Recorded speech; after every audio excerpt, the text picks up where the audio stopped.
San Marcos, San Marcos, capítulo 11. Hoy comenzamos nuestra Semana Mayor, como dicen la tradición. ¿Recuerdan qué se celebra hoy? La entrada a Jerusalén. Muy bien, la entrada triunfal a Jerusalén. Capítulo 11, versículos 1 al 10. Dice en la Nueva Traducción Viviente: Mientras Jesús y los discípulos se acercaban a Jerusalén, llegaron a la ciudad de Betfagé y Betania en el monte de los Olivos. Jesús mandó a dos de ellos que se adelantaran. Vayan a la aldea que está allí, les dijo. En cuanto entren, verán un burrito atado que nadie ha montado jamás. Desátenlo y tráiganlo aquí. Si alguien les pregunta, ¿qué están haciendo?, simplemente digan, el Señor lo necesita y Él lo devolverá pronto. Los dos discípulos salieron y encontraron el burrito en la calle atado frente a la puerta principal. Mientras lo desataban, algunos que estaban allí les preguntaron, ¿qué están haciendo? ¿Por qué desatan al burrito? Ellos contestaron lo que Jesús les había dicho y se les dio permiso para llevarlo. Así que llevaron el burrito a Jesús y pusieron sus prendas encima y él se sentó allí. Muchos de la multitud tendían prendas sobre el camino delante de él y otros extendían ramas frondosas que habían cortado en el campo. Jesús estaba en el centro de la procesión y la gente que le rodeaba gritaba: ¡Alaben a Dios! Bendiciones al que viene en el nombre del Señor. Bendiciones al reino que viene, el reino de nuestro antepasado David. Alaben a Dios en los cielos más altos. Querido Padre, quiero darte gracias esta mañana. A ti sea la gloria, a ti sea la honra, a ti sea la alabanza. Señor, para mí es un privilegio adorarte. Para mí, Señor, es un honor servirte. Señor, y queremos agradecerte, Dios mío, que tú nos permitas estar aquí. Ayúdanos. Permite, Dios eterno, que nuestras vidas sean esa tierra fértil para que tu semilla, que es la palabra, quede sembrada y produzca fruto. Señor, guárdanos de ser oidores. Permítenos ser hacedores de tu palabra, en el nombre de Jesús. Amén y amén. Bueno, el Señor Jesús entró a Jerusalén para enseñarnos que las profecías se cumplieron en Él, demostrando que Él es el Mesías esperado desde la antigüedad, profetizado como Señor y Rey, y que en Él se cumplió toda la profecía bíblica. El Señor cumplió todas las profecías bíblicas y en especial, hoy tiene que ver el día que Él entró, no hoy, sino el día que Él entró a Jerusalén, que se le llama la entrada triunfal, cumplió dos profecías al pie de la letra, se puede decir.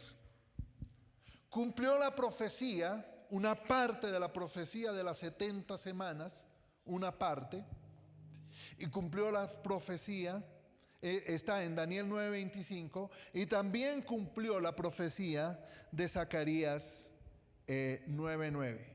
Daniel más o menos como en el año 586, y Zacarías promedio 400, es de los últimos profetas que están posexílicos, que profetizan. Así que la profecía de Daniel en el capítulo 9, el versículo 25, dice lo siguiente, hablando de las 70 semanas. Las 70 semanas, hagan una aclaración, las 70 semanas son para Israel, no son para la iglesia. En el programa histórico, el 80-85% hasta más, el 80-85% hasta más de la profecía bíblica es para Israel. Y un punto muy pequeño para la iglesia y para los gentiles. Así que Daniel está preso. Estoy hablando, retrocedemos 500 años, poco más, 500 años al evento en que Jesús está entrando. 500 años está allá en el río Quebar, en Babilonia, y él investigando se da cuenta que para ese tiempo ya es el tiempo que el pueblo de Israel sea libre. Israel está cautivo, y él investiga y ora al Señor, entra en un clamor largo y Dios le responde. Él clama 3 cosas: ¿qué va a pasar con mi nación? ¿Qué va a pasar con mi pueblo? ¿Qué va a pasar con mi ciudad? ¿Y qué va a pasar con mi nación? ¿Qué va a pasar con mi pueblo? ¿Y qué va a pasar con mi ciudad? Y Dios le responde exactamente. En el capítulo 24 dice, un periodo, ¿estamos ahí? Sabe pues y entiende que desde la salida de la orden para restaurar y edificar a Jerusalén hasta el Mesías príncipe, habrá 7 semanas, y 62 semanas se volverá a edificar la plaza y el muro en tiempos antiguos. Vamos al siguiente. Y después de las 62 semanas se quitará la vida al Mesías, mas no por sí. Y el pueblo de un príncipe que ha de venir destruirá la ciudad y el santuario, y su fin será con inundaciones. Hasta el fin de la guerra durarán las devastaciones. Dejémoslo ahí. Fíjese 2 cosas. Después de las 62 semanas se quitará la vida al Mesías, mas no por sí. Y el pueblo de un príncipe, ese ya no es el Mesías, es otro príncipe. La historia dice que más o menos en el año 580 y algo, esta es la palabra que Dios le da a Daniel. Pero empieza a cumplirse más o menos en el año 445, que comienza la reconstrucción. Hay tres órdenes de reconstrucción. La última, en el 445, a través de Nehemías, comienza el conteo de las 62 semanas, más 7 semanas son 69 semanas. Al multiplicar 69, porque las semanas se cuentan en años,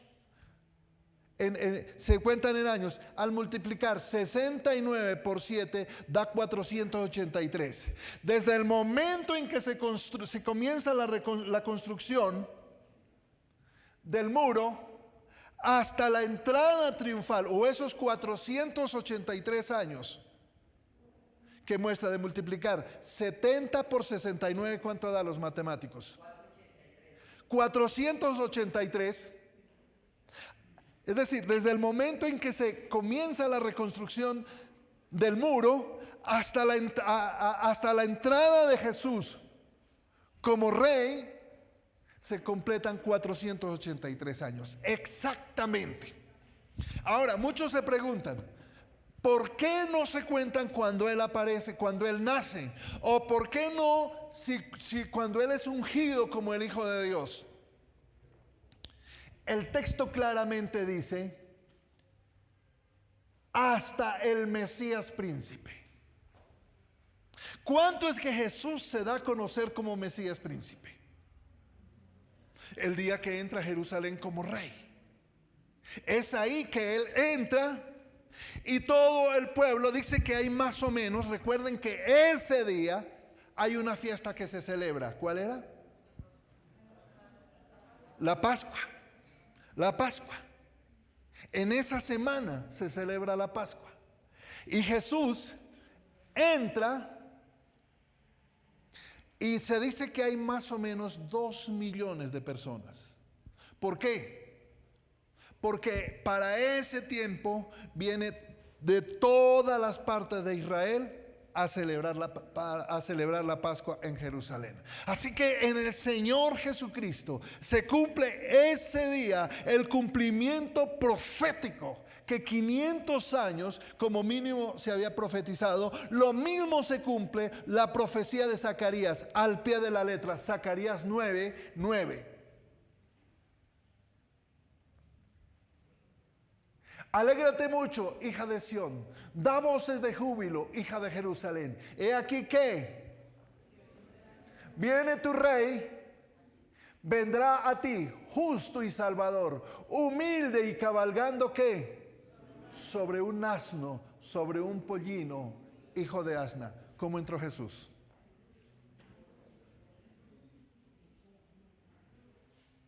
Él entra como rey. Para la época, los reyes que buscaban la paz entraban en un burrito. Jesús entra a Jerusalén no para doblegarla. Jesús entra a Jerusalén proclamándose rey, pero con una enseñanza profunda, entendiendo que días después se pone en manos de sus verdugos. Y lo hace voluntariamente.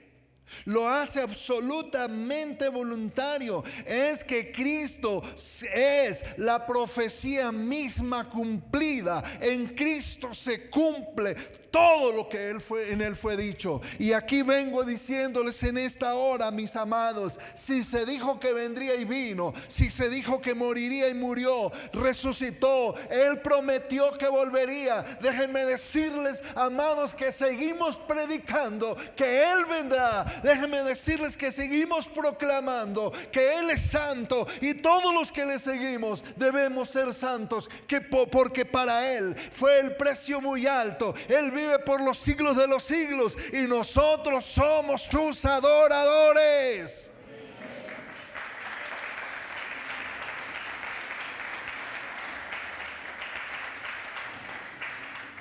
Ahora sí, vamos al pasaje. Jesús ese día demuestra que Él es el Señor.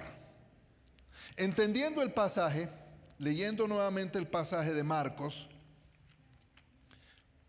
esto solo hablando de la profecía podríamos durar mínimo, estudiándola como debe ser, una semana. Por eso tengo que reprimir. Hay un matemático, Sir Robert Anderson, logró demostrar por matemática, comprobar estos hechos exactos. Y Dios no se equivoca en la profecía. Entonces, amados, dice en el versículo 1, para hablar de Jesús entra como Señor. Mientras Jesús y los discípulos se acercaban a Jerusalén, llegaron a la ciudad de Betfagé y Betania, en el monte de los olivos. Jesús mandó a 2 de ellos que se adelantaran. Miren, vayan a la aldea que está allí, les dijo. En cuanto entren, verán un burrito atado que nadie ha montado jamás. Desátenlo y tráiganlo aquí. Si alguien les pregunta ¿qué están haciendo?, simplemente digan: el Señor lo necesita y Él lo devolverá. Los discípulos salieron y encontraron el burrito en la calle atado frente a la puerta principal. Mientras lo desataban, algunos que estaban allí le preguntaron: ¿qué están haciendo? ¿Por qué desatan el burrito?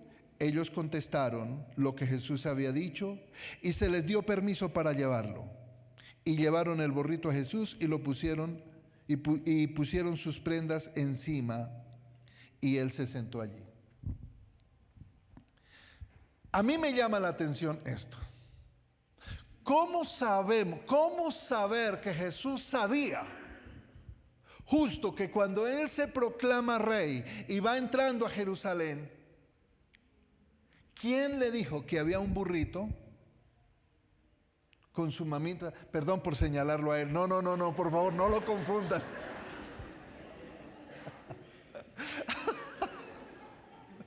Qué culpa, ¿no? No. Bueno, vamos acá nuevamente. ¿Quién les dijo que había un burrito atado ahí con el asna? ¿Quién? Yo no sé ustedes. Fácil sería sacar el celular y oiga, Jesús, con que viene para acá, le tengo el burro amarrado. No. Esto no es otra característica distinta que la omnisciencia. Él lo sabe todo. Él lo sabe todo. Él sabía que había un burrito preparado. Además de eso, para la época, los burros no se ponían al frente, se ponían dentro y en la parte trasera de las casas. Ese día, yo no sé, llámelo como lo quiera llamar, por casualidad, los dueños sacaron y amarraron el burrito, preparándolo. Miren lo segundo, el cronista, léanlo en Marcos. De hecho, este pasaje es uno de los pocos textos en la Biblia o en el Nuevo Testamento que lo escribe Marcos, que es el primer evangelista. También lo escribe Mateo, también lo describe Lucas y Juan. Es uno de los 3 pasajes. Y todos los cronistas, los evangelistas dicen de la misma manera. Recuerden que los evangelios no se escribieron, no era que Jesús iba ahí detrás, iba alguien escribiendo. No, el primer evangelio se escribe por el año 60, poco antes, algunos, Marcos. Y Juan escribe en el año 90. ¿Cómo hacen? Todos tienen el mismo testimonio, que Jesús entró, que Jesús llegó para mostrarse como rey y que las palabras que Él les dijo a sus discípulos, que les iban a preguntar, esas les preguntaron, y las palabras que Él dijo que tuvieran que decir, esas dijeron, y que inmediatamente los dueños de este animalito les iban a decir, sí, oiga, qué fácil, sí, llévenlo. ¿Y quién me lo devuelve? ¿Saben? Es que Dios tiene el control. Déjenme decirle que tu fe está puesta no solamente en un Dios cualquiera. Tu fe está puesta en el absoluto Dios, Señor, Salvador, el que todo lo sabe, el que todo lo ve, el que todo lo cree, pero además de todo, el que tiene el control de todo lo creado. Él lo sabe todo. Él tiene el control. ¿Sabe? Él tiene el control. Y nada lo toma por sorpresa. Jesús entra como Señor, claro. Aquí lo van aplaudiendo. Aquí la multitud lo sigue. Él tiene dominio de todo. Pero sabe una cosa, que como Señor, siendo el dueño de todo, lo que sus discípulos nunca entendieron es que la vida del Señor no estaba puesta ni en manos de judíos ni en manos de romanos. La vida de Cristo estaba puesta en manos de Él mismo. De hecho, Él dice en su palabra que Él tiene potestad para darla y tiene potestad para volverla a tomar. Amados, nuevamente les animo a confiar a pesar de las circunstancias, a creer que su vida y mi vida está en manos de nuestro Señor y Salvador. Lo segundo, vino para cumplir la profecía como Señor, pero también vino para cumplir la profecía como Rey. Los versículos 7 al 10, si por favor me lo colocan ahí en versión Reina Valera. Me gusta leerla y porque es muy conocida. Y trajeron el pollino a Jesús y echaron sobre él sus mantos y se sentó sobre él. Sigamos. También muchos tendían sus mantos por el camino y otros cortaban ramas de los árboles y las tendían por el camino. Y los que iban delante y los que venían de atrás daban voces diciendo: ¡Hosana! Bendito el que viene en el nombre del Señor. Bendito el reino de nuestro Padre David que viene. Hosana en las alturas. Dicen Sugel Michelén, un predicador muy respetado, lo respeto, estudioso de la Biblia. Él dice que ese día, por lo menos, como dije al principio, lo acompañaban 2 millones de personas. Mucho más que Zipaquirá. Bogotá tiene 10 millones.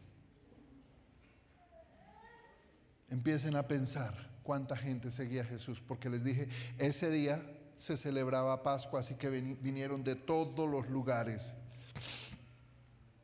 Y toda la multitud está cantando: ¡Hosana! ¡Hosana! ¡Hosana! Le están diciendo literalmente ven pronto y sálvanos, ven pronto y sálvanos. Esa multitud va con él gritando y él en el burrito.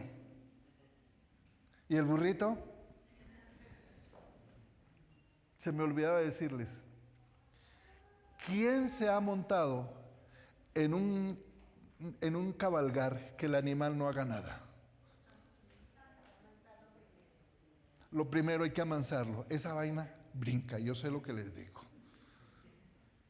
¿Quién tiene dominio? ¿Cómo hace? ¿Sabe una cosa? Oiga, tremendo, perdón por lo que voy a decir. Los animales reconocen al Rey de Reyes. Yo he visto el ganado postrarse cuando truena. Yo he visto las aves cantar en las mañanas. Yo he visto aquí hay un zoológico en el Parque Sopó, ahí ese. No sé si aún están los que han ido, no sé si aún está un león ahí. Y el otro día había un canto de todos esos pájaros y animales bramando. De pronto el león rugió y todos se callaron. ¿Sabe una cosa? Cuando el león de la tribu habla, toda la creación le escucha. Mi pregunta dura para esta mañana y triste es: si la creación le adora, en esta semana que decimos es la semana de pasión y recogimiento, ¿por qué rechazamos al que se entregó en la cruz? ¿Por qué rechazamos el mensaje?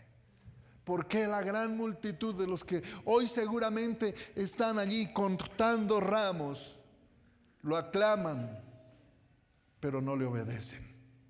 Déjame decirle, amados, que ese día la multitud le aclamaba, gritaba: ¡Hosana al Hijo de David! 3 días después estaban gritando: ¡Crucifícale, crucifícale, crucifícale! ¿Sabe? Esta multitud estaba buscando y estaba siguiendo al Cristo que multiplicó los panes y los peces, pero no querían al Cristo que los confrontaba y les decía que sin arrepentimiento, sin santidad, nadie heredará el reino de los cielos. El Rey de gloria, el Rey que va cabalgando, viene para entregarse voluntariamente con un mensaje. No es a través de la violencia, no es a través de mi capricho, no es a través de mi ego que mi mujer me tiene que obedecer o que mi marido me obedece. No, Señor, es buscando a Él que todos los corazones se doblegan. Mi llamado en esta mañana es: esposos, esposas, no es con gritos que se doblega o se hace obedecer a la esposa o al esposo. Es que yo soy el que mando, yo soy la que mando, y es que si no me obedecen a mí, entonces las cosas no funcionan. Cuando aprendamos a someternos a Dios plenamente, tenga la plena seguridad que su pareja obedecerá. Cuando nos sometamos plenamente a Dios, cuando nuestros hijos nos vean que nosotros nos sometemos a Dios, ellos se someterán a nosotros. es un principio de justicia. Amén, ay, ay, ay. Una de las dos cosas. Cuando nos sometamos al Rey, cuando nos sometamos, la multitud aclamaba, cantaba el salmo, prácticamente estaban declarando el salmo 118, 26. Este salmo se cantaba para Pascua. Hosana en las alturas. Hosana, era un salmo de adoración. Qué tremendo es que, como dije antes, una semana después la multitud gritaba: crucifícale. Ellos no entendieron que su rey que aclamaba no venía a dominar. Escúchenme, cuando Jesús entra a Jerusalén, no venía a dominar. ¿Sabe a qué venía? A morir. Y a morir por los pecados de la multitud que lo aclamaba. La multitud esperaba que los liberara de la opresión del gobierno romano. Hoy mucha gente busca a Jesús para que los libere de las deudas, para que los libere de la enfermedad, para que los libere de caprichos. Y eso es cierto. Pero déjenme decirle, Jesús vino y murió en la cruz para liberarnos de nuestro pecado, de tu pecado y de mi pecado. A eso vino. Yo creo en un Dios de multiplicación. Yo creo en un Dios de bendición. Yo lo creo y lo veo. No solo lo creo, lo veo y les muestro. Pero más que eso tengo que predicarles en el Cristo que murió en la cruz para llevar todos nuestros pecados. No se dejen acusar, amados.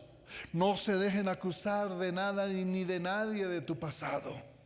Tu pasado lo pagó Cristo en la cruz como Rey. Tetelestai, de hecho, cuando Jesús, eso se hablará el viernes, o una de las prédicas del viernes de las 7 palabras es: consumado es. Y consumado es en griego significa tetelestai. Y tetelestai significa pagada la deuda.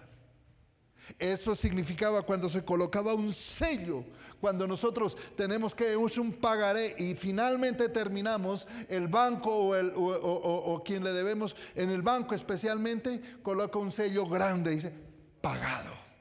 Eso mismo fue lo que hizo Cristo. Él está entrando para morir. Déjenme decirle algo con toda seguridad. Cristo entró como Señor, entró como Rey, pero también entró como hombre. Y como hombre no le retrocedió al proceso, no le tuvo miedo al proceso. ¿Sabe que es en el proceso donde nosotros aprendemos a seguir a Cristo? Muchos queremos seguir a Cristo por la alegría, por las bendiciones, pero es en el proceso donde muchas veces no hay respuesta que aprendemos y le demostramos a Él que vale la pena seguirlo, que aunque la enfermedad me alcance, que aunque el corazón me duele, te seré fiel hasta la muerte. El Rey todavía sigue diciendo: aquí estoy. El Rey todavía sigue. El Rey no está interesado en la multitud que lo sigue por la comida. Había una multitud que lo seguía porque le multiplicaban los panes. El Rey quiere entrar en su corazón y en mi corazón en esta mañana para que le recibamos como nuestro único y suficiente Salvador. Todavía el mensaje sigue siendo que el Mesías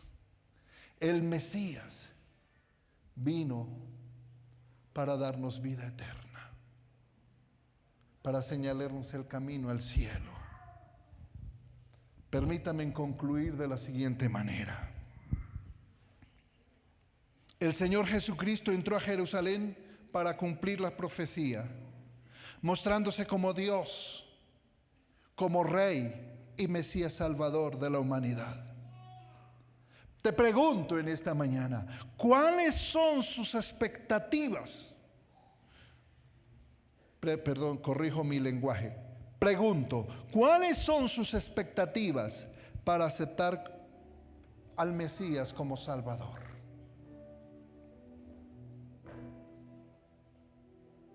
¿Por qué sigues a Jesús? ¿Por comida? ¿Por dinero? ¿Por que le cumpla tus sueños? ¿O vas a seguir a Jesús porque es el camino al cielo? Me hice esa pregunta y igual me hice otra pregunta. ¿Cuáles eran las expectativas de Dios respecto a nosotros? ¿Qué pensará hoy el Salvador de cada uno de los que estamos aquí? ¿Cómo lo hemos hecho quedar? ¿Será que todavía somos de esa multitud que lo sigue por el pan, por la comida? Rechazar a Jesús como rey. Rechazar a Jesús como rey sumiso no es cualquier cosa. Esa multitud que un día lo aclamó y que 4 días después lo condenó, crucifícanle. 30 años después, 35 años después, años 70, aceptó, tuvo que vivir las consecuencias. Conocemos la historia de Jerusalén cuando la sitió Roma. Dice Josefo que muchas de las familias, después de que entró después de un tiempo, no recuerdo si fueron 3 años que la sitiaron, no lo recuerdo, pero cuando entraron, encontraron familias que se estaban comiendo las correas de las sandalias de sus zapatos. Las correas, el cuero inservible se lo estaban comiendo porque estaban sitiados. Entró Roma y mató a más de 2 millones de personas. La profecía de Daniel se cumplió ahí también. Después de la muerte del Mesías ungido vendrá un príncipe. Años 70 se destruye. Y ahí termina la semana 69. Ahí termina. Y se viene el espacio de la gracia que comenzó cuando Cristo como ungido rey es crucificado y va al cielo y cargó todos nuestros pecados y nos constituyó, como dijo el apóstol Pedro, reyes y sacerdotes, y nos perdona solamente reconociéndolo como Señor nuestro. Llevamos 2000 años, Dios, 2000 años, una fuerza que está clamando que se acabe el tiempo y otra fuerza que está clamando, Señor, por favor, aún hay almas que necesitan ser escuchadas. Una fuerza que dice que se acabe el tiempo, Israel, porque ellos están en la expectativa. ¿Dónde terminó? Comenzará la semana 70. Tan pronto venga Cristo por su iglesia, comenzará la semana 70. Y esa semana 70, una característica es que será el lloro y el crujir de dientes. Muchos buscarán la muerte y no la hallarán. Estoy hablando de la tribulación y la gran tribulación. Este es el tiempo, amados. Este es el tiempo para ponernos a cuentas con Dios y celebrar la gran fiesta. Celebrar, ¿sabe? Cada vez que un pecador se arrepiente, la Biblia dice que hay fiesta en el cielo. El llamado de hoy, no el mío, es del Espíritu Santo, a que cada uno de nosotros nos convirtamos en proclamadores del Evangelio. No solo que lo adoremos aquí con nuestras vidas, también allá la gente tenga testimonio, pero por sobre todo que usted salga de acá y le diga a las personas: necesitas a Cristo. Necesitas a Cristo. Hace 8 días prediqué un mensaje y les decía, y les vuelvo a pedir, por favor, me gustaría saber cuántas familias hay acá que dicen: yo quiero tener un grupo, yo quiero ser embajador de Cristo, como hace 8 días hablaba. Se necesitan hombres y mujeres que abran sus casas para que el Rey de Gloria no solo entre a su casa, no solo entre a su corazón, también pueda ir a su casa. Que no se quede aquí en la iglesia, porque aquí qué bonito. Amados, el desafío en esta mañana es: ¿estarías dispuesto a irte con Él en tu corazón y abrir un lugar para contarle a otros?